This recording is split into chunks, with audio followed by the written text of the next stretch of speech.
कर्जतमध्ये अजित पवार सध्या पत्रकार परिषद घेतात, तिथे आपण थेट जातोय। आजच्या पत्रकार परिषदेच्या निमित्तानं उपस्थित असणारे आपले इथले प्रांताध्यक्ष महाराष्ट्राचे राष्ट्रवादी काँग्रेस पक्षाचे सुनील तटकरेजी, दुसरे नागालँडचे प्रांताध्यक्ष इथं आलेले आहेत, ते आमचे सहकारी, तसंच धनंजय मंत्री मंडळातील सहकारी, रुपाली महिला अध्यक्षा आणि बाकीचे सगळे कार्यकर्ते, पत्रकार मित्रांनो, आपल्याला सगळ्यांना माहिती आहे की 2 दिवस निर्धार नवपर्वाचा वैचारिक मंथन आणि घड्याळ तेच वेळ नवी अशा प्रकारचं अधिवेशन 30 आणि 1 तारखेला राष्ट्रवादी काँग्रेस पक्षाने कर्जतला इथं ठेवलेलं होतं आणि काल जवळपास 14 सन्माननीय मान्यवरांनी आपले विचार आपली मतं मांडली।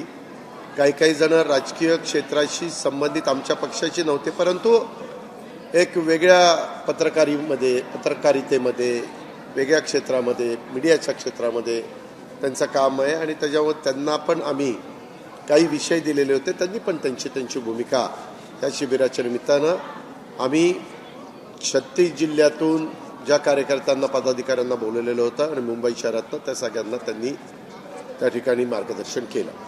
आज जवळपास सकाळी लवकर सुरुवात आम्ही केली आणि सकाळपासून जवळपास 12-13 लोकांनी आज पण आपली मतं आपले विचार हे शिबिराच्या निमित्तानं कार्यकर्त्यांच्या समोर ठेवलेले आहे। साधारण आपल्याला सगळ्यांना माहिती आहे, मी ही सगळी जबाबदारी जी घेतली ती जबाबदारी घेतल्यानंतर आम्ही मंत्रिमंडळामध्ये गेलो।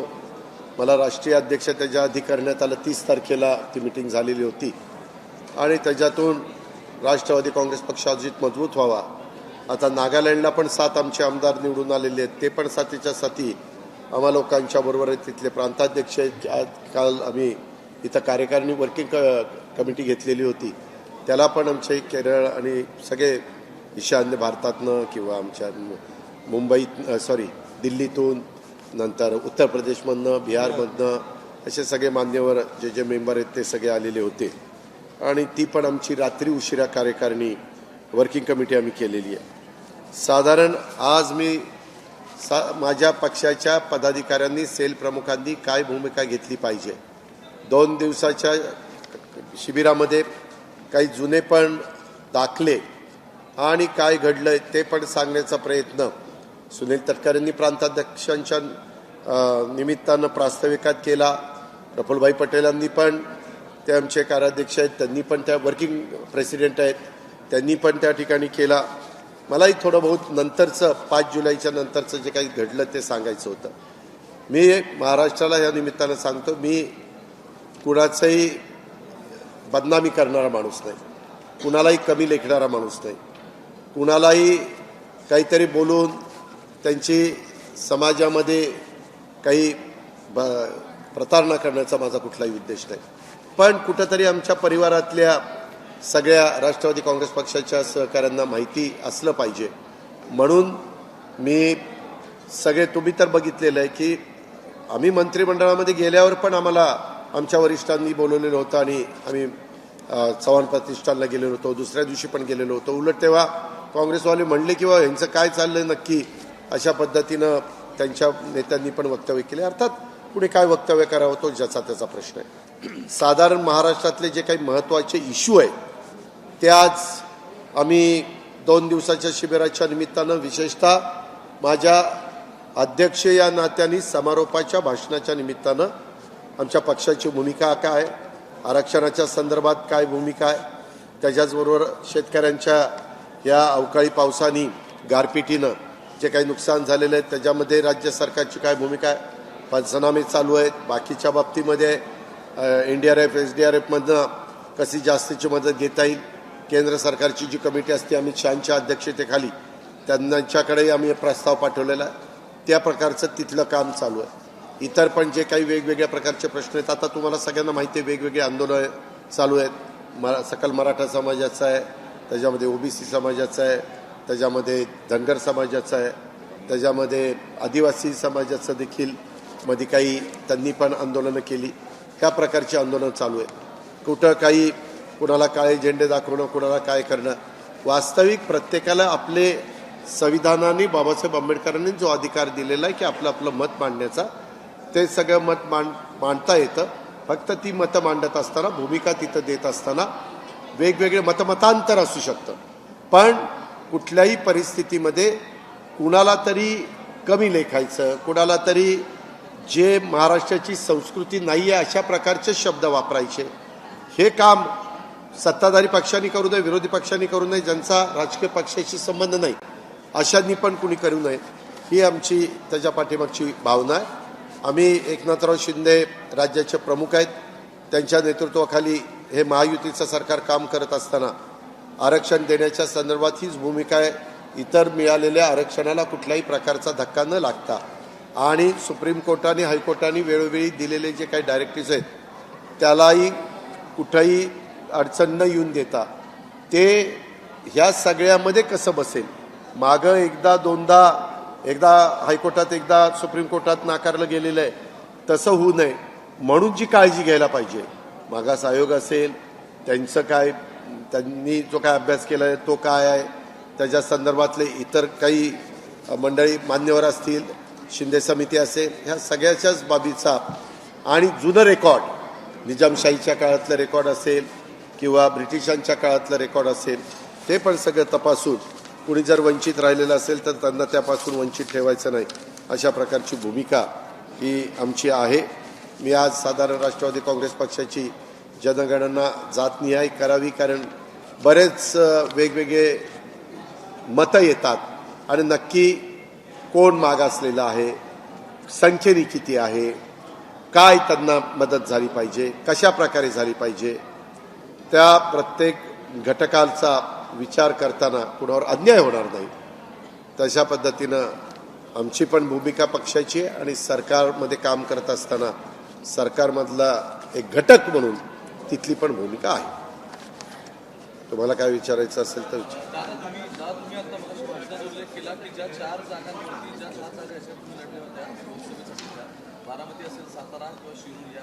रायगड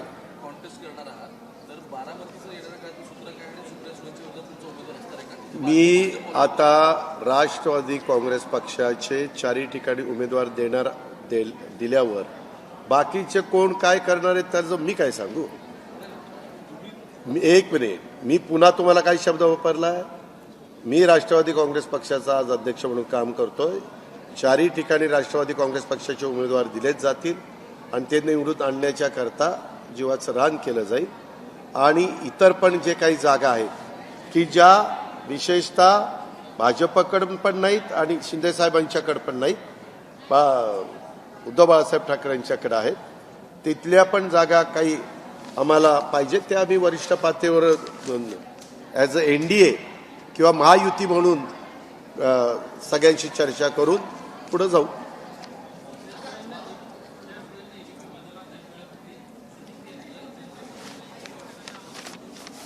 कुठल्या बैठकीमध्ये?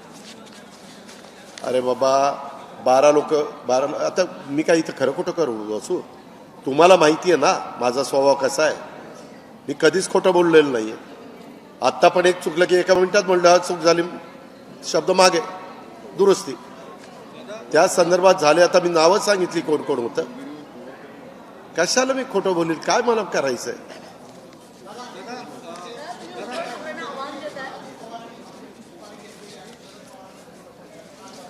का अनिल देशमुख पण माझ्याबरोबरच होते, ह्या सगळ्या मीटिंगला ते हजर होते.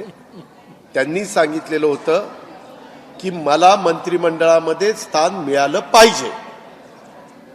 भाजपने सांगितलं की तुमच्या मंत्रिमंडळाची यादी ज्यावेळेस गेली तर ते म्हणले की आम्हाला मधी आम्ही यांच्याबद्दल सभागृहात आणि बरीच ॲलिगेशन केलेली आहे आणि लगेच मंत्रिमंडळात आम्ही त्यांना घेतोय तर आमच्या विश्वासार्हतेवर प्रश्न निर्माण होईल, त्याच्यामुळे त्यांना घेता येणार नाही. आता त्यांनी तसं सांगितल्यावर त्यांचं नाव कमी झालं. त्यांचं नाव कमी झालं की ते म्हणले मला मंत्री नाही तर मी तुमच्यावर नाही. हे स्पष्ट आहे, काळ्या दगडावरची पांढरी रेघ आहे.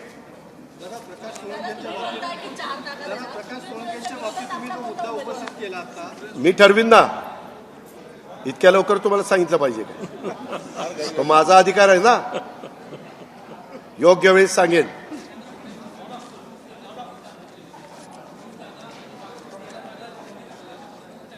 ठीक आहे, ती चर्चा आम्ही पेपरला वाचली. आपण काही काळजी करू नका. आम्ही तिघजण अतिशय व्यवस्थित, कुठलेही मतभेद न होता, तुम्हाला कुठलीही बातमी ब्रेकिंग न्यूज न देता अतिशय सामोपचाराने जागांचं वाटप करू. तुम्ही भाषणामध्ये बहुजनवादाचा उल्लेख केला. आता तुम्ही भाजपसोबत आहात, जे भाजप लवकिकांबद्दल बोलताय, महाराष्ट्रात वेगवेगळ्या ठिकाणी त्यांचा अजेंडा आहे, राम मंदिराबद्दल बोलताय. माझं म्हणणं आहे की मंत्रिपद वाटप असेल किंवा तुमची कार्यपद्धती असेल, याला एक कॉमन मिनिमम प्रोग्राम असू शकतो, पण विचारधारेचा कॉमन मिनिमम प्रोग्राम कसं काय तुम्ही सांगड करणार? एक मिनिट, तुम्ही ती काळजी करू नका बाबांनो. तुम्ही अजिबात काळजी करू नका. मी मगाशी उदाहरण दिली. नितीश कुमार पण 2-2, 3-3 वेळेला त्यांच्यावर गेले की नाही? ममता बॅनर्जी गेले की नाही? मुफ्ती मोहम्मद गेले की मुफ्ती महबूबा मुफ्ती गेल्या की नाही? फारुख अब्दुल्ला गेले की नाही? किती नावं घेऊ? त्याच्यामध्ये सगळे त्यांच्यावर गेलेले आहेत, परंतु तरी देखील आज सेक्युलर म्हणून ते त्या ठिकाणी भेटतात. आणि मागच्या वेळेस आम्हाला सगळ्यांना शिवसेनेबरोबर नेलं. शिवसेना कोण होती? तुम्ही पत्रकार मित्रांनो, तुम्हाला माहिती का हो? 2014ला आम्ही सगळेजण तिथं बसलो असताना बाहेर जाऊन वरिष्ठांना विचारून प्रफुल्ल पटेलनी बाहेरनं पाठिंबा जाहीर केलेला होता. तो कुणाला दिला होता? तो भाजप, भारतीय जनता पक्ष त्यांना दिलेला होता. त्यामुळे ते सरकार आलं. विश्वासदर्शक ठरावाला पण आम्ही भाग घेतला नाही. तटस्थ राहिलो म्हणजे एक प्रकारचं मदतच होती ना. अरे पठ्या,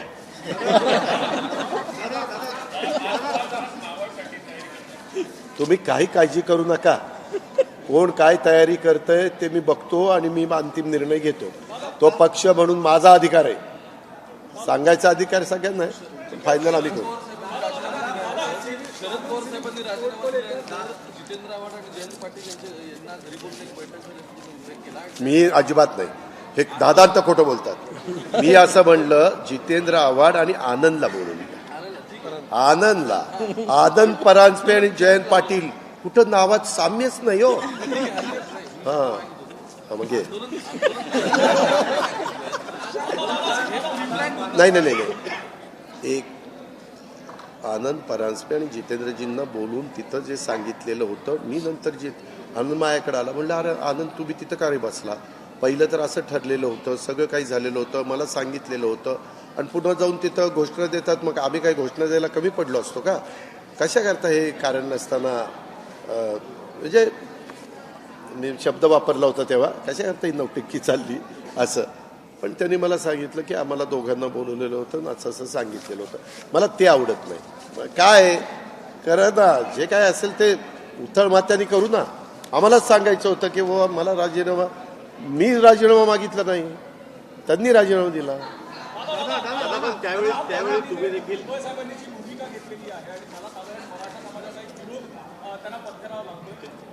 कर्जतमध्ये 4-5 ठिकाणी विरोध झाला. मी आपल्याला स्पष्ट सांगतो, मी राष्ट्रवादी काँग्रेस पक्षाचा अध्यक्ष म्हणून आमची भूमिका, पक्षाची भूमिका आता सांगितलेली ना. भाऊ माझं भाषण ऐकलं नाही तुम्ही? पण नाही, एक मिनिट, ही पक्षाची भूमिका मी स्पष्टपणे सांगितलेली. एक मिनिट,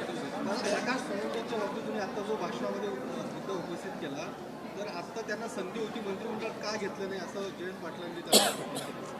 नाही, आत्ता मला वेगवेगळ्या घटकाला, मला त्याच्यात एनटी घ्यायचे होते, मला त्याच्यामध्ये ओबीसी घ्यायचे होते, मला त्याच्यामध्ये महिला घ्यायची होती, मला मागासवर्गीय घ्यायचा होता, मला मुस्लिम घ्यायचा होता, मला आदिवासी घ्यायचा होता.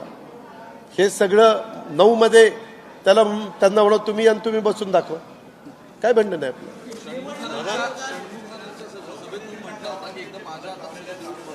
काय सभेच्या जेव्हा भाषण झालं तेव्हा तुम्ही असं म्हणालेलं होता की सगळं एकदा माझ्या हातात देऊन बघा.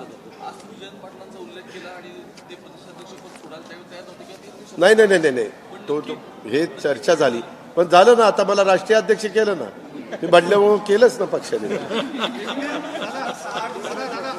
12 वर्ष काय झालं? अरे एकाने बोला. 12 वर्ष काय झालं आपण सांगितलं. कुठल्या 12 वर्ष? म्हटले 12 वर्ष काय घडलं? 12 वर्षात नाही, मी म्हणलं मागचं सगळं सांगितलेलं आहे ते 5 जुलैच्या सभेमध्ये झालेलं आहे.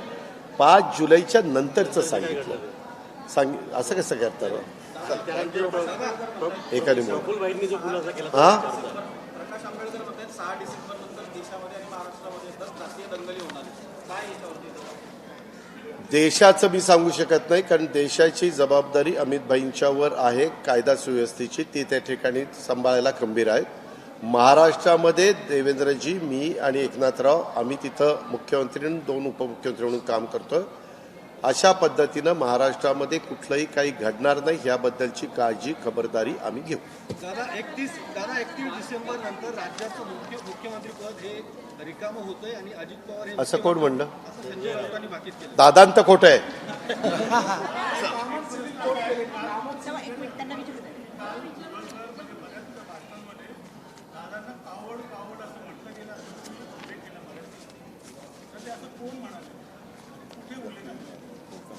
दिल्लीमधल्या युक्तिवादामध्ये हा मुद्दा त्या ठिकाणी मांडला गेला.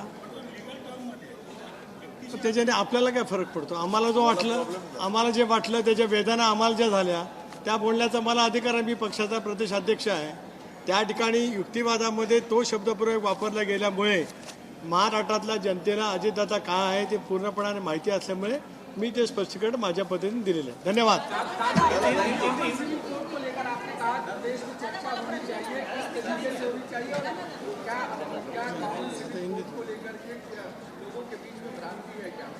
नहीं, मुझे नहीं मालूम. मैंने एक इश्यू रखा है.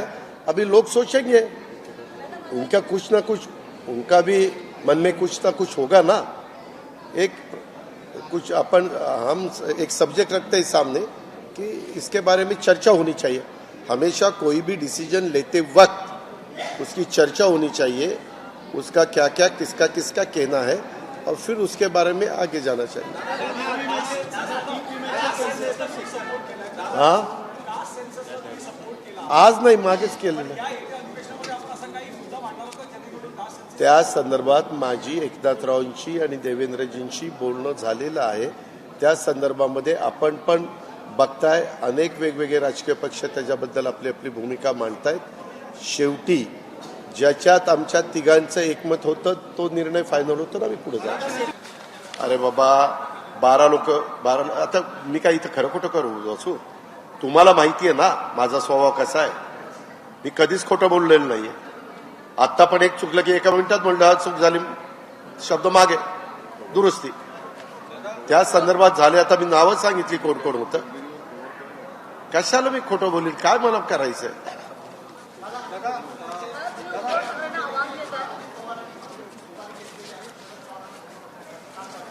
का अनिल देशमुख पण माझ्याबरोबरच होते. ह्या सगळ्या मिटिंगला ते हजर होते. त्यांनी सांगितलेलं होतं की मला मंत्रिमंडळामध्ये स्थान मिळालं पाहिजे. भाजपने सांगितलं की तुमच्या मंत्रिमंडळाची यादी ज्यावेळेस गेली तर ते म्हणले की आम्हाला मधी आम्ही यांच्याबद्दल सभागृहात आणि बरीच ॲलिगेशन केलेली आहे आणि लगेच मंत्रिमंडळात आम्ही त्यांना घेतोय तर आमच्या विश्वासार्हतेवर प्रश्न निर्माण होईल, त्याच्यामुळे त्यांना घेता येणार नाही.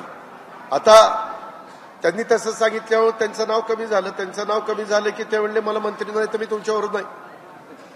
हे स्पष्ट आहे, काळ्या दगडावरची पांढरी रेघ आहे.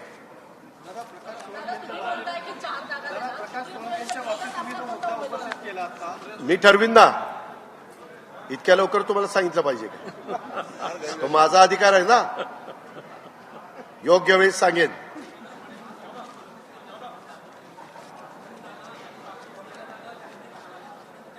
ठीक आहे, ती चर्चा आम्ही पेपरला वाचली. आपण काही काळजी करू नका. आम्ही तिघजण अतिशय व्यवस्थित, कुठलेही मतभेद न होता, तुम्हाला कुठलीही बातमी ब्रेकिंग न्यूज न देता अतिशय सामोपचाराने जागांचं वाटप करू. तुम्ही भाषणामध्ये बहुजनवादाचा उल्लेख केला. आता तुम्ही भाजपसोबत आहात, जे भाजप लव्ह जिहादबद्दल बोलताय, महाराष्ट्रात वेगवेगळ्या ठिकाणी त्यांचे अजेंडा आहे, राम मंदिराबद्दल बोलताय. माझं म्हणणं आहे की मंत्रिपद वाटप असेल किंवा तुमची कार्यपद्धती असेल, याला एक कॉमन मिनिमम प्रोग्राम असतो, पण विचारधारेचा कॉमन मिनिमम प्रोग्राम कसा काय तुम्ही सांगड काढणार? एक मिनिट, तुम्ही ती काळजी करू नका बाबांनो.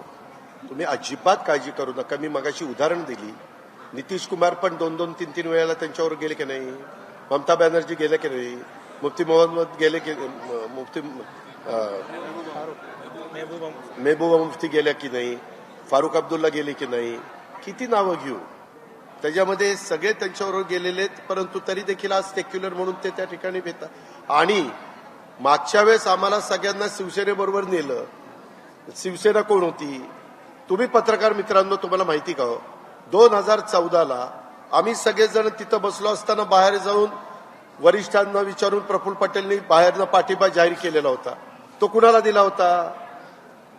तो भाजप, भारतीय जनता पक्ष त्यांना दिलेला होता. त्यामुळे ते सरकार आलं. विश्वासदर्शक ठरावाला पण आम्ही भाग घेतला नाही. तटस्थ राहिलो म्हणजे एक प्रकारचं मदतच होती ना. अरे पट्ट्या,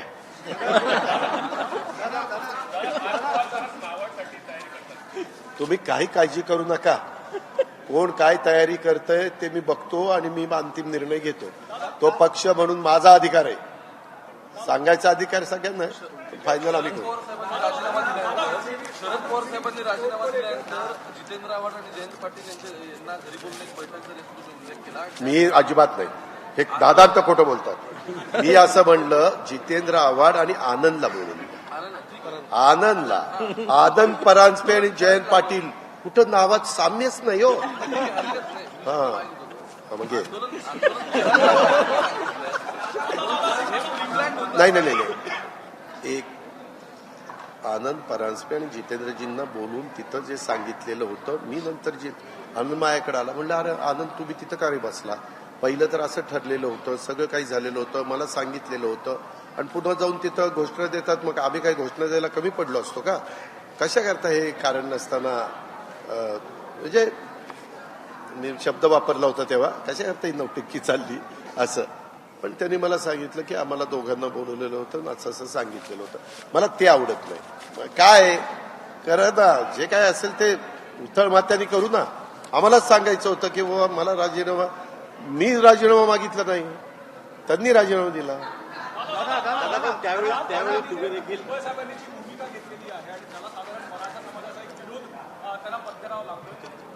कर्जतमध्ये 4-5 ठिकाणी विरोध झाला. मी आपल्याला स्पष्ट सांगतो, मी राष्ट्रवादी काँग्रेस पक्षाचा अध्यक्ष म्हणून आमची भूमिका, पक्षाची भूमिका आता सांगितलेली ना. भाऊ माझं भाषण ऐकलं नाही तुम्ही?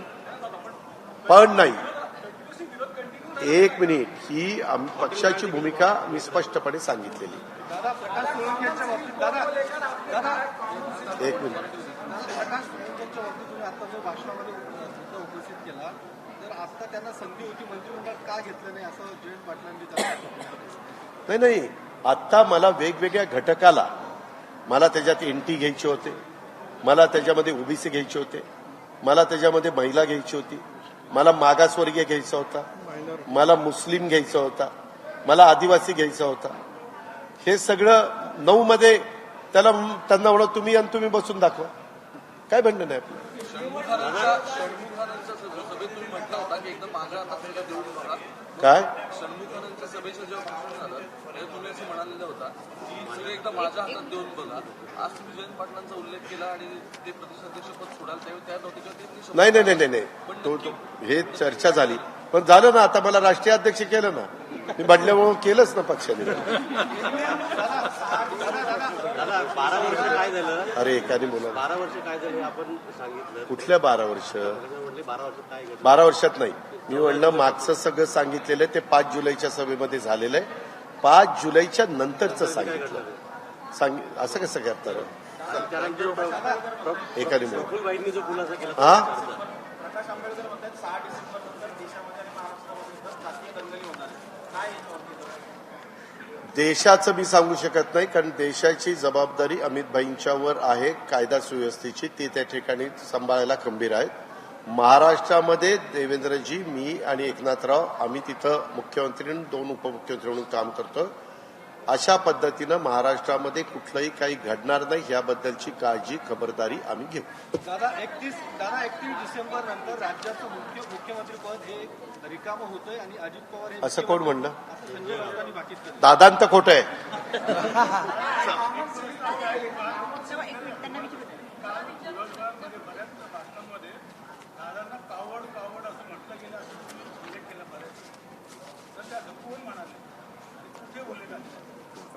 दिल्लीमधल्या युक्तिवादामध्ये हा मुद्दा त्या ठिकाणी मांडला गेला.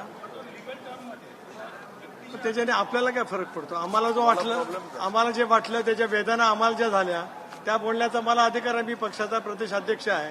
त्या ठिकाणी युक्तिवादामध्ये तो शब्दप्रयोग वापरला गेल्यामुळे महाराष्ट्रातल्या जनतेला अजितदादा काय आहे ते पूर्णपणाने माहिती असल्यामुळे मी ते स्पष्टीकरण माझ्या पद्धतीने दिलेलं आहे. धन्यवाद.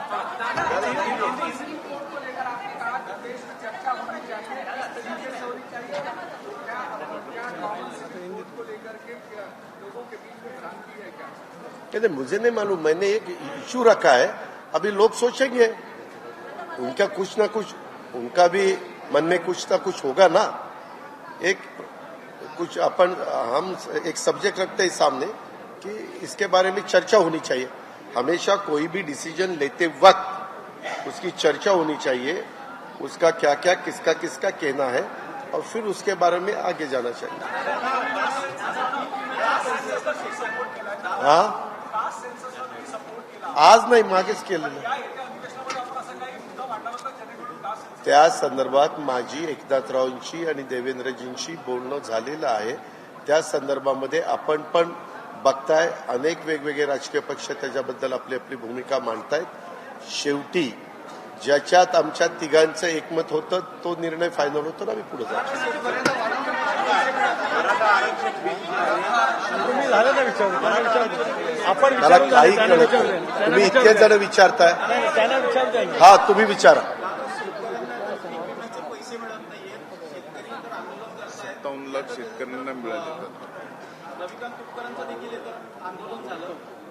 आताच्या घडीला 57 लाख शेतकऱ्यांना मिळालेले आहेत.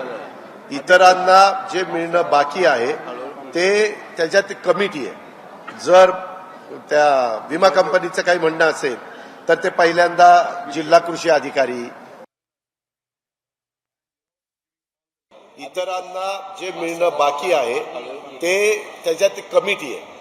जर त्या विमा कंपनीचं काही म्हणणं असेल तर ते पहिल्यांदा जिल्हा कृषी अधिकारी, त्याच्यानंतर वर मला वाटतं जिल्हाधिकारी, त्याच्यानंतर मग विभागीय आयुक्त, त्याच्यानंतर सचिव, असं ते वर ते येतं आणि तिथं आपण साधारण शेतकऱ्यांच्या बाजूनीच कसं त्याला न्याय देता येईल ही भूमिका घेतो. हिवाळी अधिवेशनामध्ये मराठा आरक्षण बिल आणणार आहे. काय मला नीट ऐकू आलं नाही. त्या संदर्भामध्ये मागास आयोगाचा अभ्यास चाललेला आहे. शिंदे समितीचा अहवाल मी मगाशी पण अतिशय स्पष्ट सांगितलं, 2 वेळेला अशाच पद्धतीने देऊन नंतर काढून घेतलं गेलं. अर्थात तो निर्णय देण्याचा अधिकार न्यायव्यवस्थेला 100% आहे. त्याच्यामुळं न्यायाच्या प्रक्रियेमध्ये बसणारं आरक्षण देण्याच्या दृष्टिकोनातनं आमचा सगळ्यांचं काम चालू आहे. एबीपी माझा, उघडा डोळे बघा नीट.